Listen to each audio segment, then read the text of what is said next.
Hello, जय हिंद, नमस्कार सभी भाइयों को। स्वागत है आप सभी का आपके अपने यूट्यूब चैनल पर। उम्मीद है आप सभी अच्छे होंगे, स्वस्थ होंगे। तो आज की इस वीडियो में हम हेलो एलियन के बारे में समझेंगे। इसके हम पहले वीडियो में हेलो एलियन के बारे में कम्प्लीटली पूरा हेलो एलियन हमने कवर करा दिया है। और एक पार्ट हमने एल्कोहल, फिनाइल और ईथर का भी करा दिया, उसमें कराना है, लेकिन हमने सोचा कि पहले हम हेलो एरिकेन और हेलो एरिन का ये यूनिट है इसको ख़त्म कर दें। तो आज की इस वीडियो में हम कंप्लीट हेलो एरिन को ख़त्म कर देंगे। इसके नेक्स्ट वीडियो में हम एल्कोहल के बारे में हम समझ गए हैं, अब फिनाइल को हम स्टार्ट कर देंगे। ठीक है, तो चलिए वीडियो को शुरू करते हैं और हेलो एरिन के बारे में कंप्लीटली बढ़िया से समझते हैं, और आप सब भी ध्यान से पढ़िएगा। चलिए वीडियो को शुरू करते हैं। तो पहला टॉपिक हमारा हेलो एलिन। तो हेलो एलिन क्या है?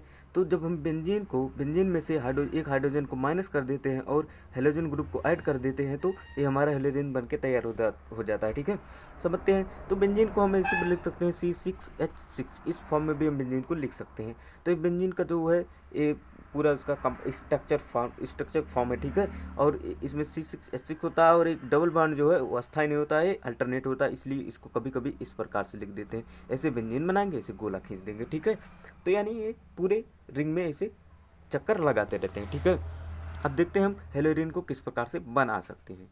तो हेलोजन किस प्रकार से बनाते हैं? तो सबसे पहला विधि है हेलोजनीकरण द्वारा।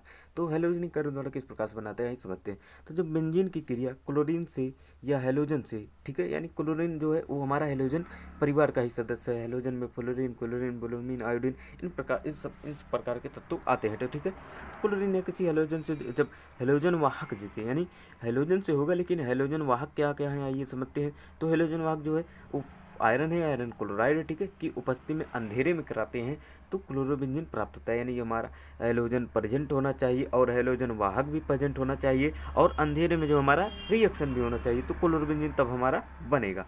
तो समझते हैं हमारा बेंजीन हो गया क्लोरीन। हमने क्लोरीन का 2 मोल ले लिया, और आयरन की उपस्थिति यानी हेलोजन वाहक की उपस्थिति, और अंधेरे में यानी डार्क में हम रिएक्शन करा देंगे। तो क्या होगा, यहाँ से जो है H विस्थापित होगा, H प्लस के साथ भागेगा, यहाँ पर माइनस छोड़ के जाएगा। और जो हमारा क्लोरीन है यानी Cl2 है, तो क्लोरीन ही हमारा Cl2 हो जाएगा। जब ब्रेक होगा तो एक प्लस हो जाएगा, माइनस हो जाएगा। ठीक है, तो ये माइनस प्लस वाला आकर यहाँ पर ऐड हो जाएगा, माइनस Cl के साथ निकल जाएगा, और हमारा क्लोरोबेंजीन बन के तैयार हो जाएगा। ठीक है, वो तो एक मतलब ढांचा था। अब हम समझते हैं मेन रिएक्शन क्या है। तो मेन हमारा बेंजीन है और हमारा क्लोरीन है, आयरन की उपस्थिति है, डार्क यानी अंधेरे की उपस्थिति है, यानी हेलोजन वाहक की उपस्थिति है, और अंधेरे में रिएक्शन है, क्लोरोबेंजीन बन गया, हमारा HCl बन गया। ठीक है, तो आगे बढ़ते हैं।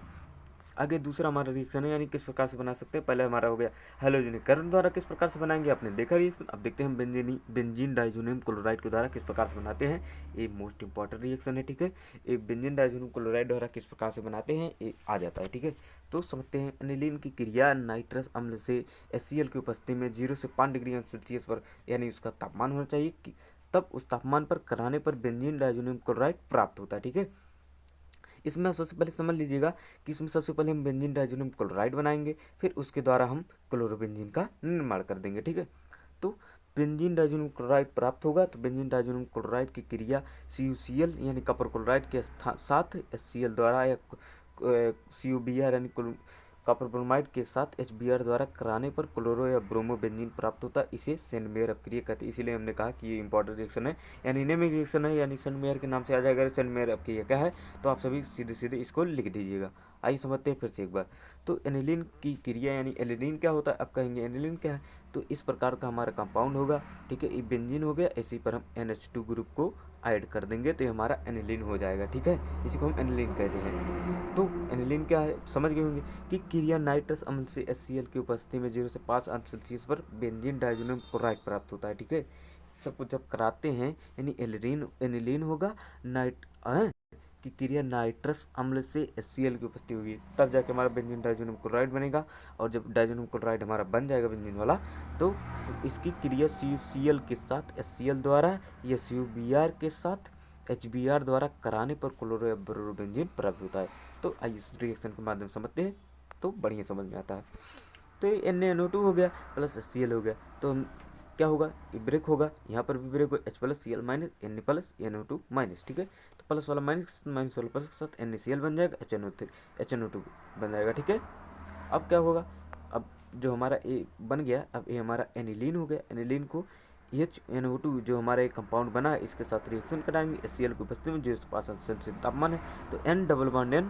ठीक है, N NCl और प्लस H2। तो यही जो हमारा कंपाउंड है इसी को हम बेंजीन डाइजोनियम क्लोराइड के नाम से जानते हैं।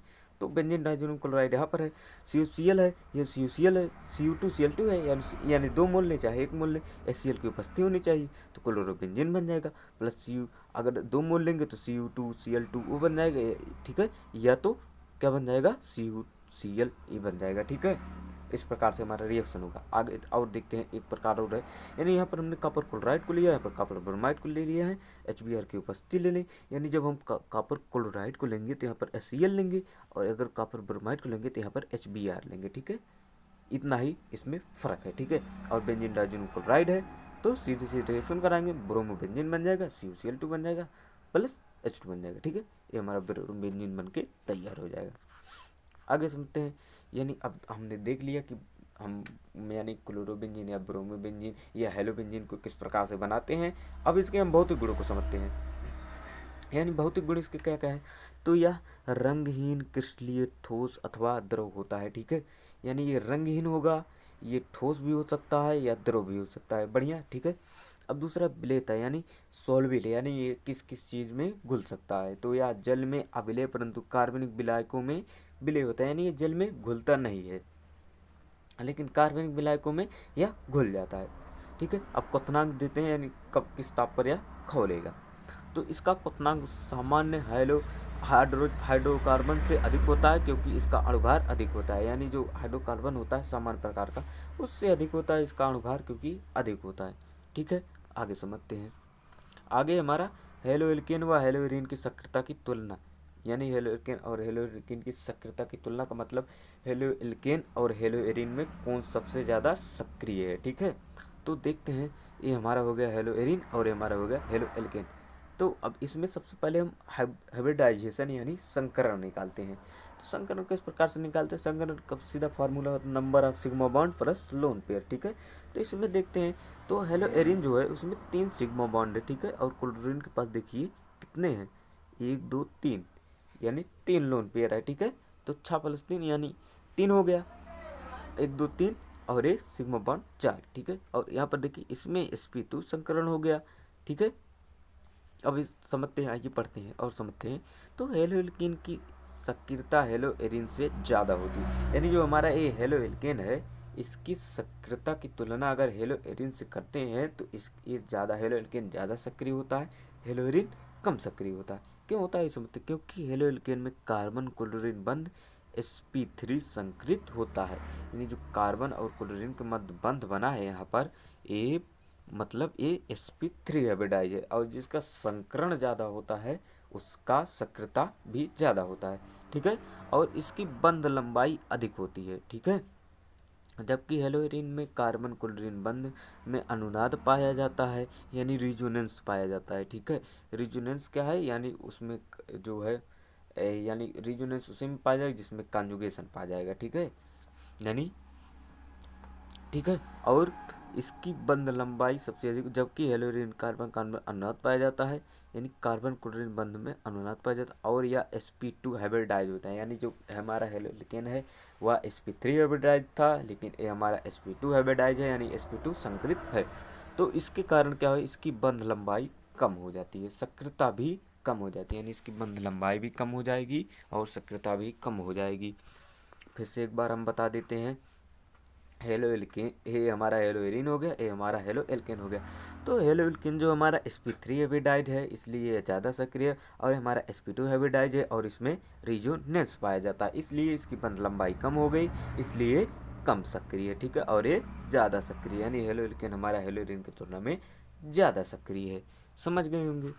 अब देखते हैं क्या है, क्लोरोबेंजीन पर प्रतिस्थापनों का प्रभाव, यानी क्लोरोबेंजीन पर प्रतिस्थापन करने पर क्लोरोबेंजीन पर क्या प्रभाव पड़ता है, यानी हेलोबेंजीन पर क्या प्रभाव पड़ता है, ये समझते हैं। तो क्लोरोबेंजीन पर जब हम NO2 यानी जो हमारा नाइट्राइल ग्रुप है, यानी समूह या कोई अन्य प्रभावशाली M यानी -M क्या कहते हैं, यानी इसको मेजोमेरिक इफेक्ट भी कहते हैं, यानी मेजोमेरिक इफेक्ट 2 प्रकार का होता है, +M इफेक्ट, -M इफेक्ट। तो ये -M इफेक्ट वाला समूह लगा होता है जो कि इसका प्रतिस्थापन क्लोरीन का आसानी से कर देता है। तो जो -M वाला समूह होता है वो प्रतिस्थापन बहुत तेजी से करता है हैलोजन का, ठीक है। अब आगे देखते हैं, यहाँ पर एक क्लोरोबेंजीन है और NaOH है यानी सोडियम हाइड्रोक्साइड है। हमने 623 केल्विन ले लिया है, 300 ACM का दाब ले लिया है, 623 केल्विन का ताप लिया है। तो क्या होगा, ये जो हमारा Na प्लस है, Na प्लस हो जाएगा, OH माइनस हो जाएगा, क्लोरीन यहाँ पर हटेगा तो माइनस प्लस, तो Na प्लस NaCl बना लेगा और OH जाकर यहाँ पर ऐड हो जाएगा और इसी को हम फिनाल के नाम से जानते हैं, ठीक है। तो फिनाल FeNOL यानी इसको हम PHENOL, ठीक है।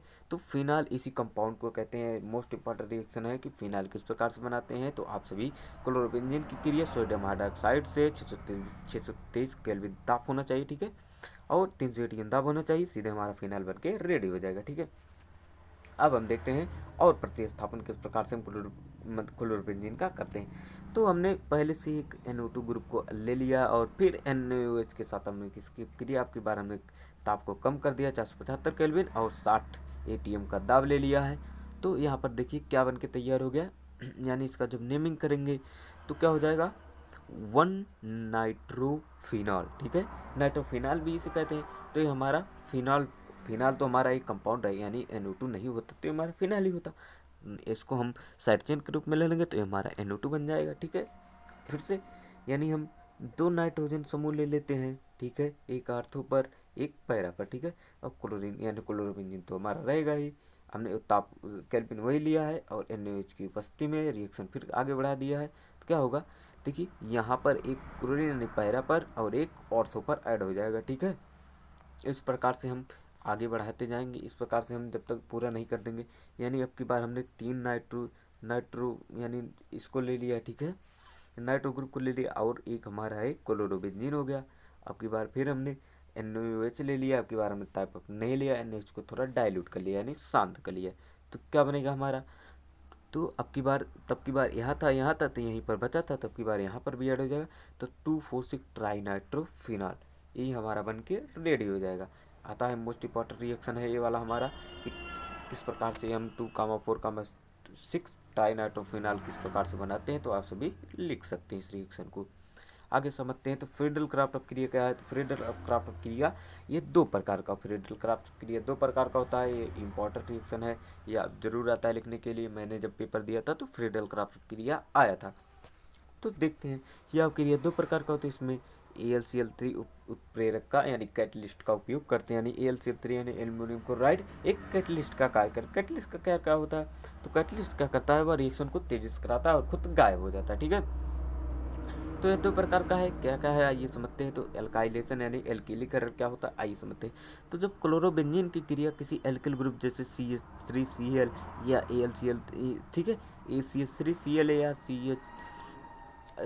CH6Cl2 है, इस प्रकार का कंपाउंड होगा तो और AlCl3 उत्प्रेरक की उपस्थिति में क्रिया कराते हैं तो आर्थो और पैरा स्थान पर एल्किल समूह जुड़ जाता है। आइए देखते हैं समझते हैं। तो हमारा क्लोरोबेंजीन हो गया और हमारा एल्किल समूह हो गया और एक कैटलिस्ट हो गया हमारा, ठीक है। आगे रिएक्शन बढ़ाएंगे तो क्या होगा CH3 प्लस और AlCl4 माइनस, यानी ये वाला क्लोरीन आकर क्लोरीन के पास चला जाएगा और यहाँ पर क्या बन जाएगा, तो ये हमारा ऑर्थो पर CH3 ग्रुप ऐड हो जाएगा और Cl दूसरे पर क्लोरीन, तो 2 क्लोरोटाल्विन। अब टाल्विन क्या होता है आप कहेंगे, तो टाल्विन क्या होता है, इसे हमारे जिस प्रकार से बेंजीन हो गया, ठीक है, बेंजीन पर यदि हम CH3 ग्रुप को ऐड कर देंगे तो इसी को टाल्विन कहते हैं, ठीक है। और अगर इसी पर हम इसी CH3 के स्थान पर हम NH2 ग्रुप को ऐड कर देते हैं तो ये हमारा एनिलीन हो जाएगा। बढ़िया, आगे समझते हैं।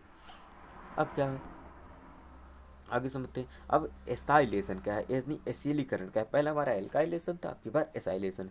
तो जब क्लोरोबेंजीन की क्रिया एसिटाइल क्लोराइड से कराते हैं तो आर्थो और पैरा स्थान पर एसिटाइल समूह जुड़ जाता है। तो समझते हैं, हमारा क्लोरोबेंजीन हो गया, ठीक है, ये एसिटाइल समूह हो गया CH3COCl, ठीक है। Al3 एक कैटलिस्ट तो हमारा रहेगा, तो एसिटाइल ग्रुप एक हमारा आर्थो पर जुड़ गया और एक एसिटाइल ग्रुप हमारा पैरा पर जुड़ गया, ठीक है।